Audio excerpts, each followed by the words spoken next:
Well, good evening everybody. Tonight is another equipping night. Watch your gauges tonight. It's a really important one tonight. It's about leading ourselves well. There's a lovely scripture in 2 Timothy 4:12 that I used to get quoted a lot because I was young when I was young, but David Blacklock still says I'm young, so I can still claim it.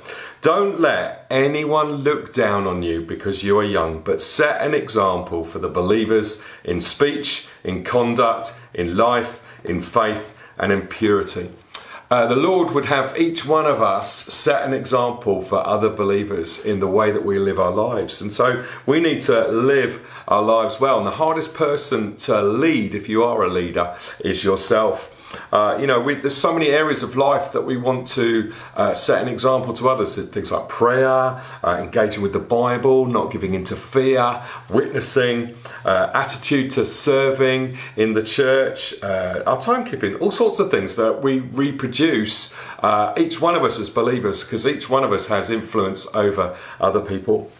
And so when David was a young leader, learning to lead the troops in battle, things were going well. But one day the enemy invaded the camp, took away the women and the children and the plunder, destroyed his tents, and that was a bad day. His men got back and they were tired and they were angry and they were worried. In fact, the Bible says they wanted to kill him. They were so angry. And what did David do with his leadership energy? Did he look after the enemy, the soldiers, or go for the enemy, his soldiers, his leaders, the people that wanted to kill him? No, what he did was he withdrew, and 1 Samuel 36 tells us David strengthened himself in the Lord. If we're going to lead well, if we're going to be an example to others, we've got to lead our lives well. And the hardest person, as I've just said, to lead is ourselves. Persevering when you're discouraged, refusing to give up when there's crisis, holding your ego at bay. Focusing on the mission rather than other people's agendas, and then knowing your strengths and limiting your weaknesses. I think of Solomon, David's son, who started out so brilliantly as a leader, but then messed up because he got entangled in money, sex, and power. And it's the thing that takes most Christians out: temptations of money, sex, and power. I remember when I was in my late teens, Steve Chalk came and gave a talk at our church. And he said to look around, and he said that only one in three of us will last the course. It was a basic leadership thing, I think, for younger leaders. Only one of three of us will last the course. And I look back and think of the people in that room, and it's true. Not many did run the course because they blew it. They didn't lead themselves well. And so when we stop influencing others, when we stop leading others, it's because we're not leading ourselves well at all. Money, sex, and power, those three temptations lead to burnout. And we need, if we're going to last the course, if we're going to stay the course, if we're going to be serving Jesus our entire lives, we need to lead ourselves well. So some books that really helped me with that is Gordon MacDonald's A Resilient Life. He's in his 80s now, and he talks about what it means to be resilient in every decade of your life. Very, very helpful book. He also wrote Ordering Your Private Well, which is his famous book. That's an awesome book. And then other book, Emotionally Healthy Leader by Pete Scazzaro. That's a pretty good book too. If you want to be someone that is able to lead others, to disciple others, you need to lead yourself well first. And so what I'd love you to do is grab a piece of paper and a pen and draw 5 circles on it, because we're going to look at our gauges tonight. So, when you fly a plane, not that I've ever done that, but planes have always got loads of gauges everywhere. Your car's got a couple of gauges, isn't it? Fuel gauge, oil gauge, water gauge, tachometer, and the speedo. They've all got gauges on them, and it's disastrous to ignore them. The low warning oil pressure light comes on. You ignore that at your peril.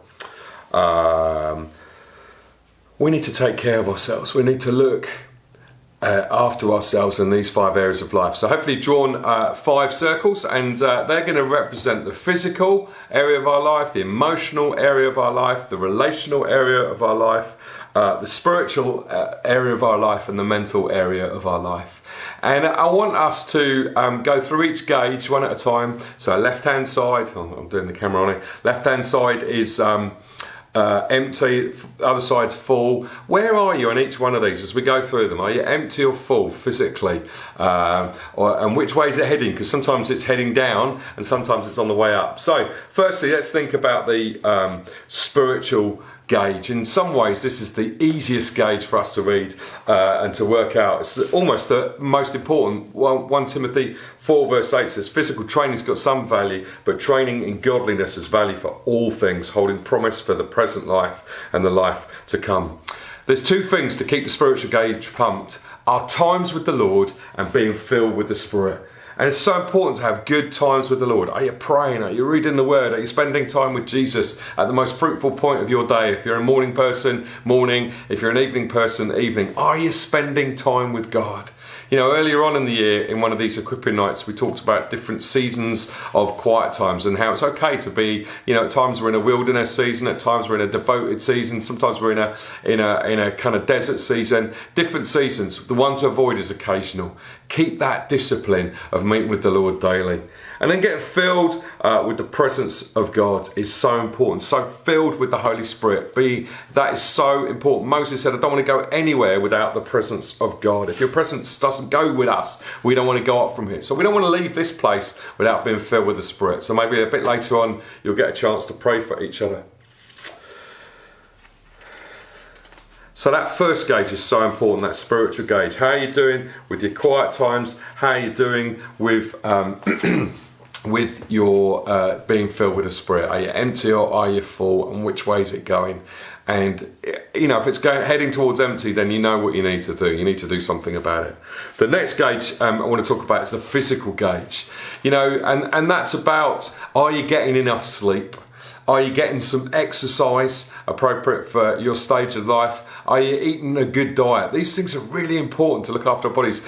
You know, we're so interconnected as beings that we need to look after our physical body, and that will affect the spiritual and the emotional and the mental and the relational. So it's so important to have a good diet, eat well, eat the right kind of foods in balance, get some sleep, get some exercise. How are you doing physically? Maybe you've got a long-term physical condition that's affecting you too. Put whether you're empty or full or which way you are on that one. Okay. The mental gauge is all about thinking about, you know, what are you putting into your mind? How well are you doing with feeding your mind and sharpening the saw? I think Stephen Covey in the books 7 Habits of Highly Effective Life, he talked about sharpening the saw. How are you sharpening the saw? How are you studying? What are you learning? You know, it's so important to be learning. They say as we get older that our brains, to keep healthy and functioning, we need to do something like learn a language or learn an instrument. You know, what kind of things are you reading? What are you feeding your mind? Are you vegging out on telly, or are you spending some time in a daily kind of way feeding your mind? The minute Janet and I are we're trying to learn Italian. We're using a little app called Duolingo, and I find that's really helpful. Learning a language is so helpful. It wires connections in our brain that helps us mentally. But also, you know, just love to read, and grow in my reading. I try and read a book a week. I think at least a book a week. Fiction, non-fiction, stuff that interests me, history, autobiographies, whatever. How are you feeding your mind? How's your mental gauge? Are you growing intellectually? Put that into your full. The next one is the is the relational gauge. And the relational and emotional gauges are a bit like oil and water on a car. You know, they keep the things lubricated in our lives. And I know that COVID has taken a massive toll in relationships. And many of you probably are feeling really empty relationally at the moment. You know, some warning signs that your relational gauge is low is when you dread the phone ringing. There's no one that you can share the deepest stuff with. You've got unresolved conflict in your life. Perhaps someone's upset you, or you've upset someone and you haven't dealt with that. You know what? The Bible says in Matthew 5:18 that if you've got an issue with somebody, whether it's your fault or their fault, your responsibility is to go and try and sort it out. And if you can't do it on your own, to get some help to sort it out, not to gossip about it. The relational gauge is so important. Have you got people that you can share deeply with? Have you got people that you know, have you resolved any conflict? Is there anything that you need to do to sort that out? Sometimes we can get peopled out, can't we? You know, the people around us, Gordon MacDonald puts it like this, some people around us are very resourceful people. You know, when you spend time with them, you come away completely pumped and energised. I met a lady called Priscilla, and Doreen will know her in the church the other day. She's in her 90s, and we met with her at a conference, and she was just such a blessing. And you just think people like that, when you speak to them and chat to them, you just come away absolutely pumped. Some people are very resourceful. Some people are very trainable. They're people that you are helping. Maybe you're discipling them in a gifting or helping them to grow. They're very trainable people, but they do drain you a bit because you give out to them. Some people are just very nice. You know, they're nice to be around. They're kind of neutral. And some people are just very draining people. They just suck the life out of you. And you know what? People change, because I've seen very nice people become very trainable people, become very resourceful people.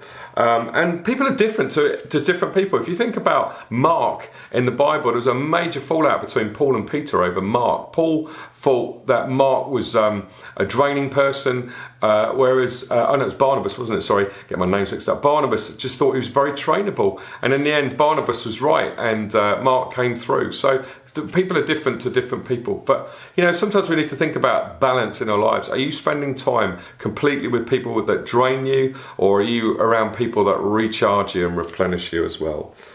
Okay. The last gauge is the emotional gauge. You know, many of us are in jobs that are just emotionally draining. I know the teaching profession's draining. I know you doctors and nurses are absolutely shattered. If you're in ministry or if you are helping the poor, you know, it can be incredibly draining, especially at this time. And some things are what I think Bill Hybels called intensive ministry activities. They are things that drain you just because they're so intensive. You know, it can be teaching children, it can be serving the poor, it can be on a conference or something like that. Whatever it is, what we're doing that helps others can be really intensive. Confrontation, counselling, meetings about budgets, deliverance ministry, all sorts of different things are quite intensive activities. And you know what?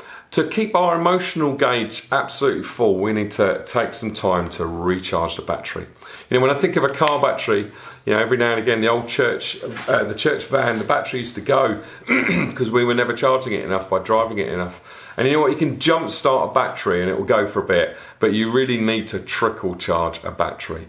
And this emotional gauge is one that needs trickle charging. You can't go and be suddenly filled emotionally again. It's one that needs trickle charging. You need to find ways that you can replenish yourself emotionally. But before we talk about that, some of the signs of the emotional gauge being empty are when you find yourself feeling more vulnerable morally. You know, there's some temptations that feel really tempting right now.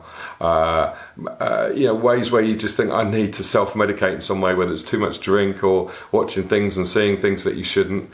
When you find yourself being short with people, when you're experiencing negative thoughts about yourself, when you're just feeling overwhelmed. A lot of people burnt out, I think, or found they were burning out during lockdown. So the emotional gauge is one that you've got to watch and look at. And you can't pull into a garage and have a top up for this one. It's not like a fuel tank that can be filled or a battery that can be jump started. The emotional gauge does take some time. You need to work out what recharges you emotionally. You know, some of us are extroverts and we are recharged by being with people, and some of us are introverts. You know, we're recharged by being time alone. And actually, I don't think the definition of extrovert and introvert is about whether you're loud and gregarious. It's about what recharges you. Extroverts are recharged by being around people. I would absolutely dread being on my own for days. It would just drain me completely. I love to be with people. I need to be with people to be recharged emotionally. Elijah found himself really empty in 1 Kings 19 verses 3-9, and you know what he needed? He needed some sleep, he needed some eating, and then he needed to go before God. If you are tired, go to bed. If you are weary, go to God. I think the danger can be for many of us is when people ask us, how are you? We say, I'm busy. as if it's a badge of honour. You shouldn't be like that. It's not good.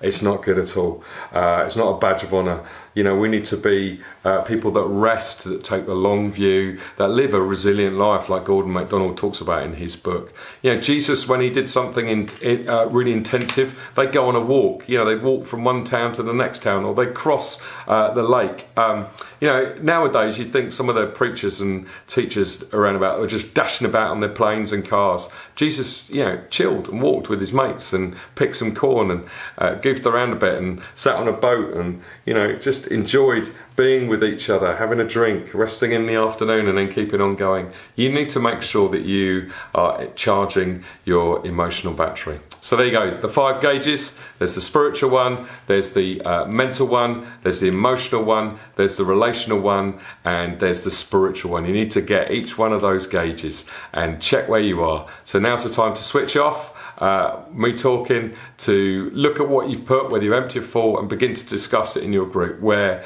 what's wrong, what's right, what you can change, and what you're going to do about it. And then it'd be great if you just held each other accountable to make sure that you are topping up your gauges. Let's look after each other. It's really hard to lead ourselves, so let's look after each other as we check up and see how we're doing in growing in this area. Okay, thanks for watching. Bye.